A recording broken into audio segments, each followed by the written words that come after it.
Well, last week we talked about one of the unspoken fruits of Mormonism, atheism. And we said that not believing in God is often the result of people buying into an errant LDS teaching that it is the only true church on the face of the earth, and then discovering that they have been lied to.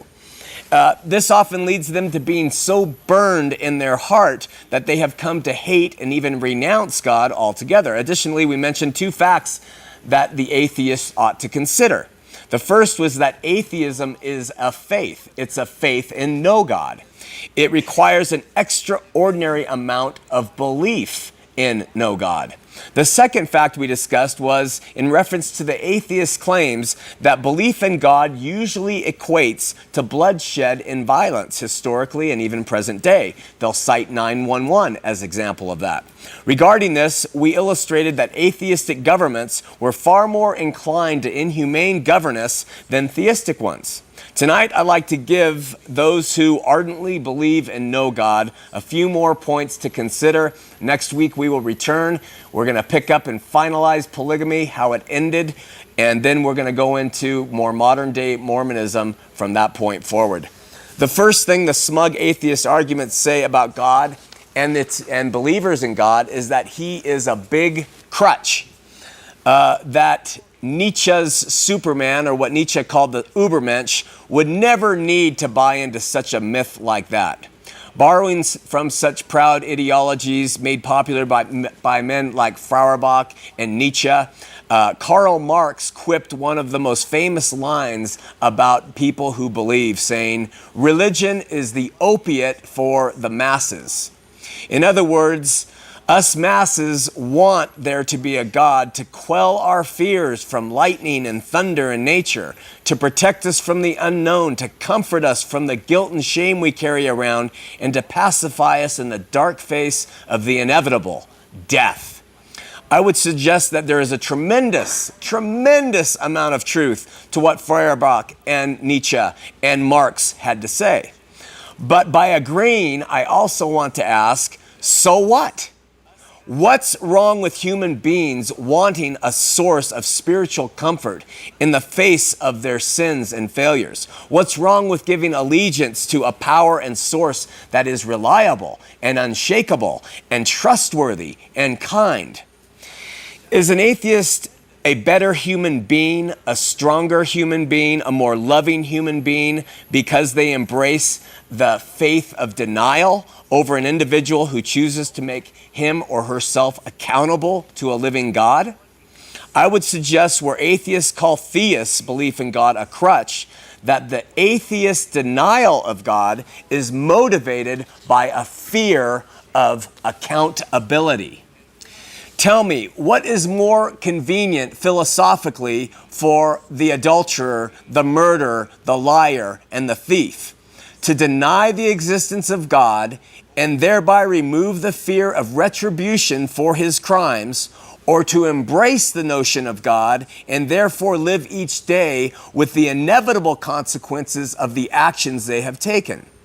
The bottom line, atheism and all of its forms becomes the vehicle by which men and women are able to ignore, renounce, or hide from the consequences of their actions. It's the best cop-out on earth with the worst consequences. The Polish poet Czesław Miłosz, who won the Nobel Prize in Literature in 1980, commented on this atheistic attitude in an essay he wrote called The Discreet Charm of Nihilism. Miłosz, who was silenced by Stalinism and Nazism, wrote this, and we're going to bring it up on the screen. Read what a guy who experienced atheism wrote. He said, "Religion, opium for the people. To those suffering pain, humiliation, illness, and serfdom, it promised a reward in the afterlife. And now we are witnessing a transformation.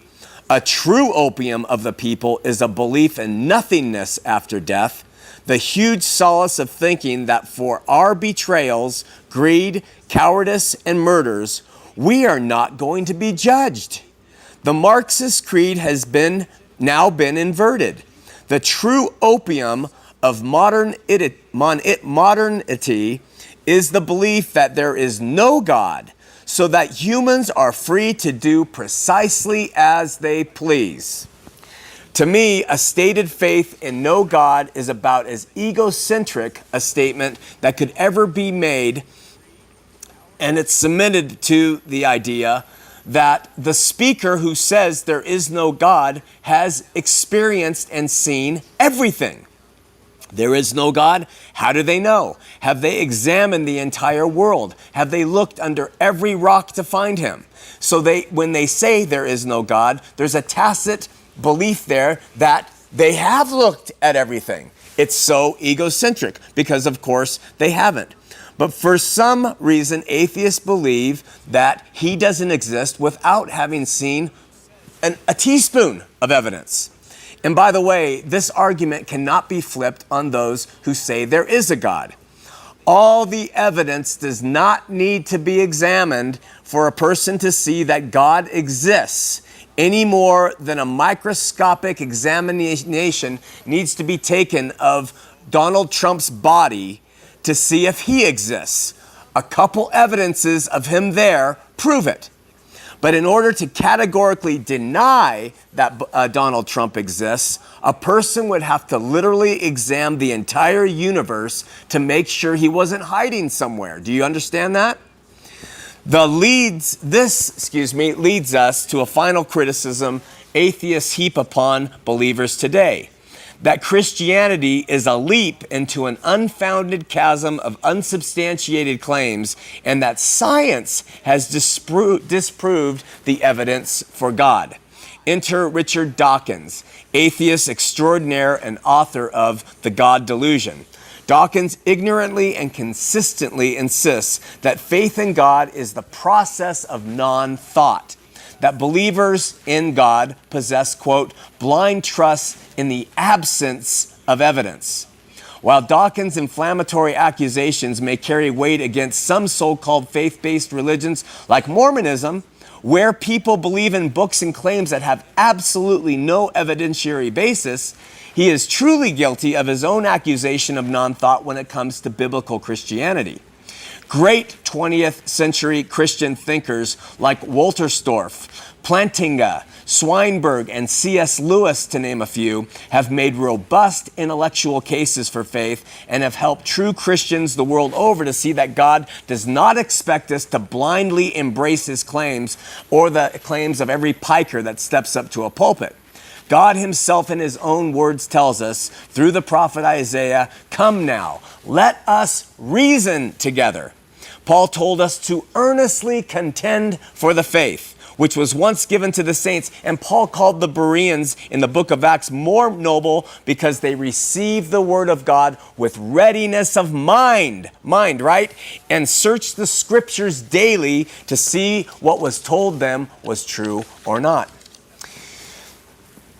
You find me a true Christian, and I will show you a man or a woman who will reasonably seek and explore all truth, no matter how hard it is to hear, embrace, and even incorporate into their Christian walk.